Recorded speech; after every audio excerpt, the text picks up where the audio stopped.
জানাবো metal presence কৃষি সংবাদ সুজলা সুফলা।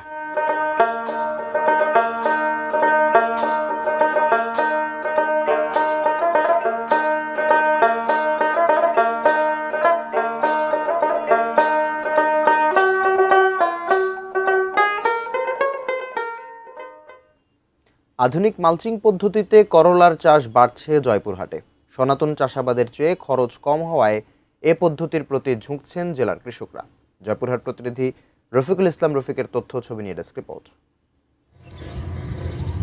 ধান ও আলু উৎপাদনে অন্যতম জেলা জয়পুরহাট। তবে ভালো দাম পাওয়ায় খেতলার উপজেলার তুলসীগঙ্গা ও মাহমুদপুর ইউনিয়ন সহ বিভিন্ন এলাকায় বাড়ছে মালচিং পদ্ধতিতে করলার চাষ। বিস্তীর্ণ মাঠে দেখা মিলছে এই আধুনিক পদ্ধতির চাষাবাদ।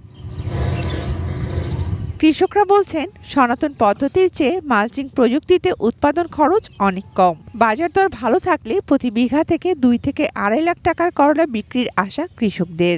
আমি সর্বপ্রথম 2001 সালে 10 কাঠা জমি চাষ করেছিলাম। তখন ওই যে দোন টোন সুতা কিনেছিল না, তখন দড়ি দিয়ে ভাঙা দিচ্ছি আমি। পরিশ্রমটা কম, আমাদের খরচা কম, আমাদের পোকামাকড়ও কম। আমার 2 থেকে 2.5 লাখ টাকা উঠে আসে, আর খরচ আমাদের হয় 20 থেকে 30 হাজার টাকা। 80 মন থাকে, অন্তত 100 মন পর্যন্ত ফলন পাওয়া যায়। জয়পুরহাট জেলায় এবার 195 হেক্টর জমিতে করলার চাষ হয়েছে। কৃষকদের আধুনিক চাষাবাদে আগ্রহী করে তুলতে কাজ করছে কৃষি দপ্তর। আমরা কৃষি বিভাগের থেকে যাতে এটি ভালোভাবে উৎপাদন করা যায় রোগ পোকামাকড় মুক্তভাবে, সেই কারণে সর্বক্ষণিক কৃষকদের পরামর্শ দিয়ে যাচ্ছি।